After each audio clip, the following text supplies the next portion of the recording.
ఇట్లా మీ అయ్యవారు ఊరికి అడిగితే మేము ఇయ్యండి మా అమ్మాయిని 12 సంవత్సరాలు తపస్సు చేస్తే పద్మాదేవి పద్మ సరోవరంలో పుట్టింది. అవునమ్మా, మీ స్వామి వచ్చి తపస్సు చేయమనండి, అమ్మాయిని ఇస్తాం, మేము ఊరికి అమ్మాయిని ఇస్తామా? మేము అమ్మగారు అభాండం వేస్తున్నారు. 12 సంవత్సరాలు తపస్సు చేస్తేనైతే అమ్మగారు అంటున్నారు చూడండి, 12 సంవత్సరాలు తపస్సు చేస్తేనే కానీ అమ్మ యోగాన్ని పొందలేదు, ఊరుకునే ఇవ్వం, మీ స్వామి తాను గొప్పతనం చెప్పండి అంటున్నారు. అమ్మ మేము ఒకటి విన్నాం, మీతో చెబుతాం. మీ అమ్మాయిల గురించి ప్రస్తావన చేశారు కాబట్టి మేము ఒకటి విన్నాం అమ్మా, మీరు ఒక మాట వినండి. అందులో ఒక అమ్మ పేరు లక్ష్మీదేవి అన్నారు, అవునా అమ్మా? చూడలేదండి, అదేనమ్మా, కనిపించలేదు. ఇక్కడ నేను కనిపించను, పద్మ సరోవరానికి పోయి సువర్ణముఖి నదీ తీరాన్ని తపస్సు చెయ్యి, నేను పద్మావతి రూపంలో వస్తాను అని లక్ష్మీ అమ్మవారి కొల్హాపురంలో ముఖం కూడా చూపించలేదు మీ అయ్యవారు. నేను అంటుంది అది కాదమ్మా, నిజమే, బాగుంది. మేము విన్నాం, అందరూ అనుకుంటూ విన్నామమ్మా. అందులో 2 అమ్మాయిల్లో ఒక అమ్మాయి పేరు లక్ష్మీదేవట, మరో అమ్మాయి పేరు భూదేవట. లక్ష్మీదేవట ఎక్కడ చెంచలమట, ఎక్కడ ఉండదట, అలా పారిపోతూ ఉంటుందట ఒక అమ్మాయి. ఇంకొక అమ్మాయి ఏమో మందకొడిగా ఎక్కడ పడితే అక్కడే ఉండిపోతుందట భూదేవి.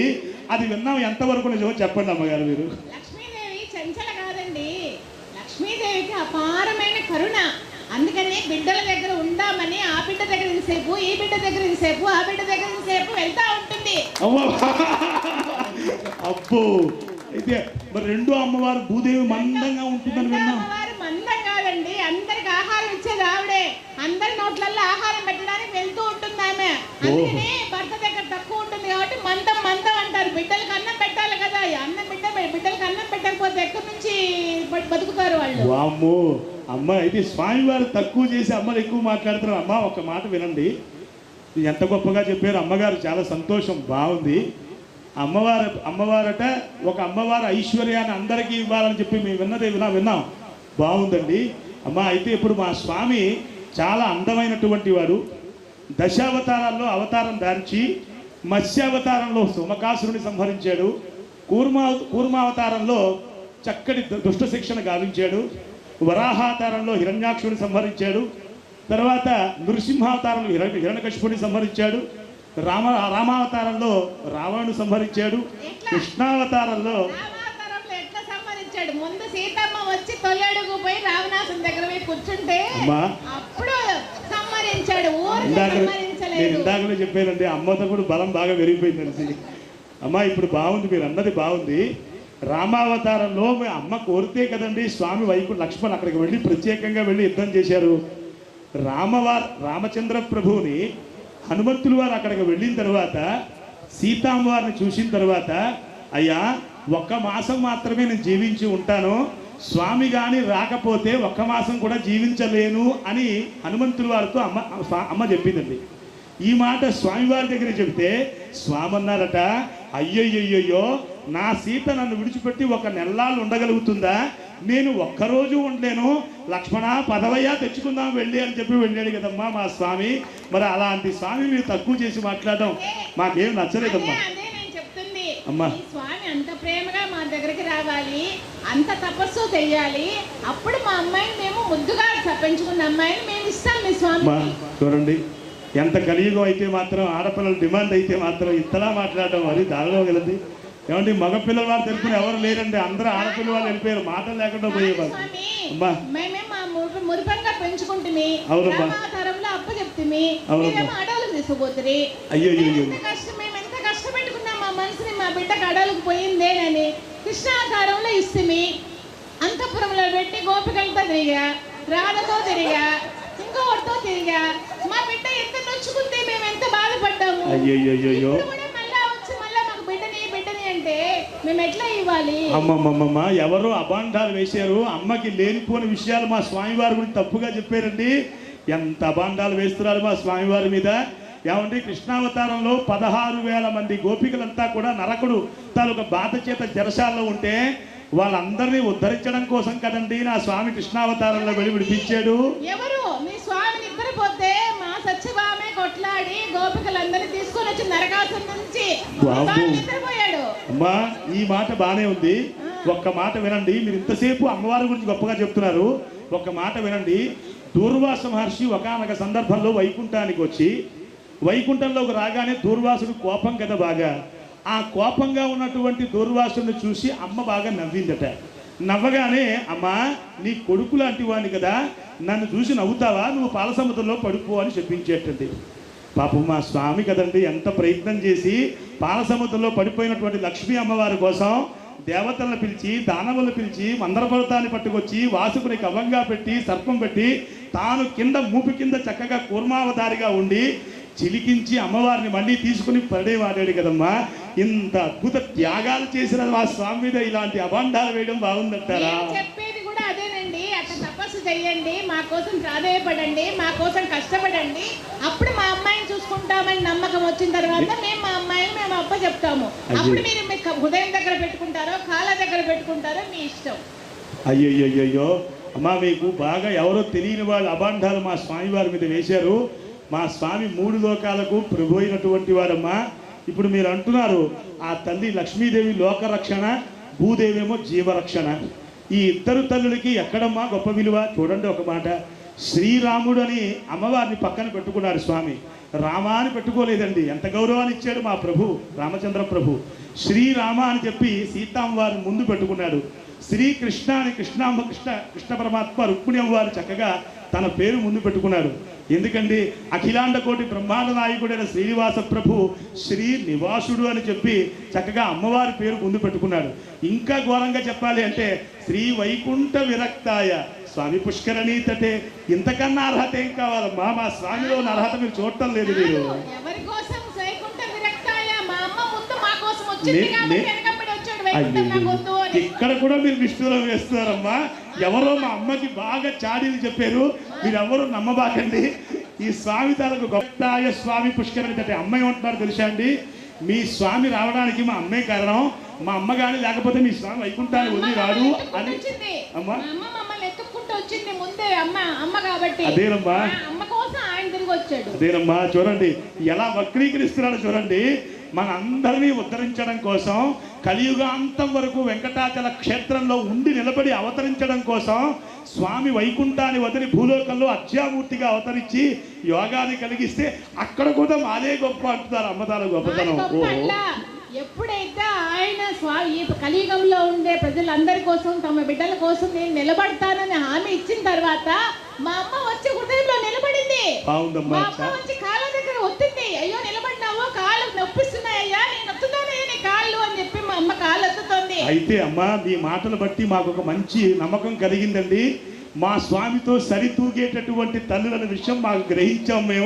ఇప్పుడు మేము గ్రహించాం. అయితే మా స్వామికి సరితూగినటువంటి అద్భుతమైనటువంటి కన్యలు మీ దగ్గరే ఉన్నారని తెలుసుకున్నాం. అమ్మా, ఇప్పుడు చెప్పండి, మా స్వామికి ఏమి కట్నాలు ఇస్తారు, ఏం వైభోగాలు ఇస్తారు, ఏం ఐశ్వర్యాలు ఇస్తారు? ఇప్పుడు చెప్పండి. ఇప్పుడు మా స్వామి రూప లావణ్యాల్లో చాలా గొప్పవాడు కదండి. అమ్మ లక్ష్మీదేవి లేకనే ఆయన అప్పు తెచ్చుకున్నాడు. కట్నం ఇచ్చి బాగా ఇచ్చుకోలేక మంగళసూత్రం తెచ్చుకోవాలంటే కూడా అప్పు తెచ్చుకున్నాడు ఆయన. భూమి మీద ఆహారం లేకపోతే ఆయన వచ్చిన వాళ్ళందరికీ విందు పెట్టాలంటే కుదరదు. ఇద్దరు మా అమ్మలే. ఏమండి, డబ్బులు లేక స్వామి అంటే అప్పు తెచ్చుకున్నాక అమ్మని ఇష్టం. ఎవరు బాగా పెట్టారు మా అమ్మకి, బాగా అన్ని చెప్పేశారంటే అన్ని విషయాలు. మా స్వామి దగ్గర లేని విషయాలన్నీ అమ్మకి చెప్పేశారు. ఎవరో ఒక మాట వినండి. సత్యభామాదేవి అహంకారంతో ఎంతో ఐశ్వర్యాన్ని పట్టుకొని చూస్తే స్వామి ఎక్కడైనా తూగాడా అండి? తూగలేదండి. మరి లక్ష్మీదేవి చక్కగా రుక్మిణి అమ్మవారు తులసి దళాన్ని వేస్తే ఎంత బాగా తూగాడు స్వామి. అంటే ఎంత ఐశ్వర్యం, ఎంత విశేషం చూడండి. ఐశ్వర్యం కాదు భక్తి కదా లొంగుతారంటాడు స్వామి. చెప్తాను దానికి. స్వామి లక్ష్మీదేవి డబ్బులు ఇచ్చినా ఓకే, తులసి దళం ఇచ్చినా ఓకే అంటున్నాడు మీ ఆయన. అయ్యయ్యో, అదేం లేదు స్వామి. అమ్మకి బాగా చెప్పారు ఎవరో. మా స్వామి అదేమీ లేదండి. మీరెవరు నమ్మకండి, ఆ మాటలు నమ్మకండి. మా స్వామి ఉదారమైనటువంటి వాడు, వక్షస్థలంలో తల్లికి స్థానాన్ని ఇచ్చినటువంటి వాడు, భూత కారుణ్య లక్ష్మిగా ఉన్నటువంటి లక్ష్మీదేవికి ఆవాసం కల్పించినటువంటి స్వామి. సరమ్మా, పోని బాగుంది. ఇప్పుడు మా స్వామికి మీరు ఏమి ఇస్తారో అది చెప్పండి. మీరు పక్కదారి పట్టించేస్తున్నారు, చర్చ అంటారా మీరు? అసలు మా అమ్మాయిలే పెద్ద కట్నం. మా అమ్మాయిని ఇవ్వడమే మేము పెద్ద కట్నం. ఇంకా వేరే కట్నం ఎందుకు ఇస్తాం? మొత్తం భూప్రపంచం అంతా మా లక్ష్మీదేవమ్మదే. భూదేవంతా మా అమ్మ భూదేవమ్మే. స్థలం ఎక్కడుంది? అదేనమ్మా, నాదైతే. ఒక తల్లి చెంచలంగా అటు ఇటు పరిగెడుతుందని విన్నాం, ఇంకొక తల్లి స్థిరంగా మందంగా ఉండిపోతుందని విన్నాం. దానికి అది ఇందాకే సమాధానం చెప్పాము. చెప్పేశారు. ఒక అమ్మ కారుణ్య లక్ష్మిగా అందరి దగ్గర నా బిడ్డల దగ్గర సంతోషపెడితే పెట్టొస్తాను అని ప్రతి ఒక అమ్మ జీవరక్షణ అన్నాని కోసమని వెళ్తుంది. మందబుద్ధి ఎవరు లేరు, చంచల ఎవరు లేరు అమ్మా ఇక్కడ. చూడండి ఎంత నిష్ఠూరం వేస్తున్నారో. భూదేవట మందబుద్ధి లేదట, భూదేవి అంతా కూడా స్థిరంగా ఉంటుందట. ఏమండి, ఆది వరాహ అవతారంలో మన తిరుమల క్షేత్రం వెళితే భూవరాహ స్వామి వారి క్షేత్రం, వరాహస్వామి వారి ముందుకుండి అక్కడ అమ్మవారిని చక్కగా భూమి కోరల పైన చక్కగా నిలిపి అమ్మను ఉద్ధరించినటువంటి వాడు మా స్వామి కదమ్మా. మా స్వామి లేకపోతే ఎప్పుడో హిరణ్యాక్షుడు భూమిని తీసుకెళ్లి సముద్రంలో గడిపేసేవాడు. మా స్వామి ఉండబట్టే కదా ఆ తల్లి ఉద్ధరింపబడింది. ఇప్పుడు కట్నం అడిగితే మీరేమో అన్ని రకరకాల మాటలు చెప్తున్నారు, అసలు విషయాలు వదిలేసి. మీ స్వామి ఎందుకు చేశాడంటే, ఎక్కడ హిరణ్యాక్షుడు హిరణ్యకశిపుడు వీళ్ళ బిడ్డల దగ్గర ఉండిపోతుందేమో, నా దగ్గర రాదేమో అని ఆయన కౌగలించుకొని వరాహ అవతారంలో దగ్గర పెట్టుకున్నాడు. ఒప్పుకున్నానమ్మా. మీ అమ్మల తాలూకు గొప్పతనాన్ని ఇంత గొప్పగా చెప్పిన తర్వాత మేము ఎక్కడ బాధపడం. కానీ ఒక్కటి మాత్రం గుర్తుపెట్టుకోండి, మా స్వామి మీద నిష్ఠూరు మాత్రం వేయకండి. మా స్వామి ఏమి చేసినా ధర్మ సంస్థాపన కోసమే చేస్తాడు. వైకుంఠాన్ని వదిలొచ్చిన, దశావతారంలో అవతరించిన, ఏమి చేసినా మా స్వామి ధర్మ సంరక్షణ కోసమే చేస్తారు. కాబట్టి సరిసర్లేండి, పోనీ పెళ్ళైనా బాగా చేస్తారా, ఘనంగా చేస్తారా, పోనీ ఒక మెట్టు మేము దిగాం కొంచెం. మరి కాదు, ఇంత పందిరేసాం, ఇంత విందులు పెట్టాం, ఇది మీకు సరిపోవట్లేదా? అంటే ఇది మాకు కొంచెం సరిపోవట్లేదు. మా స్వామి 7 లోకాలకు ప్రభువు కదండి, అన్ని లోకాలు ఆయన ఉదరంలో ఉన్నాయి. చూడండి, మహాతల్లి యశోదమ్మ అన్నయ్య వచ్చి, బలరామస్వామి వారు వచ్చి, అమ్మ తమ్ముడు మను ఉన్నాడమ్మా అంటే నోరు తెరవగానే అన్ని లోకాలు స్వామిలో కనపడ్డాయి కదమ్మా.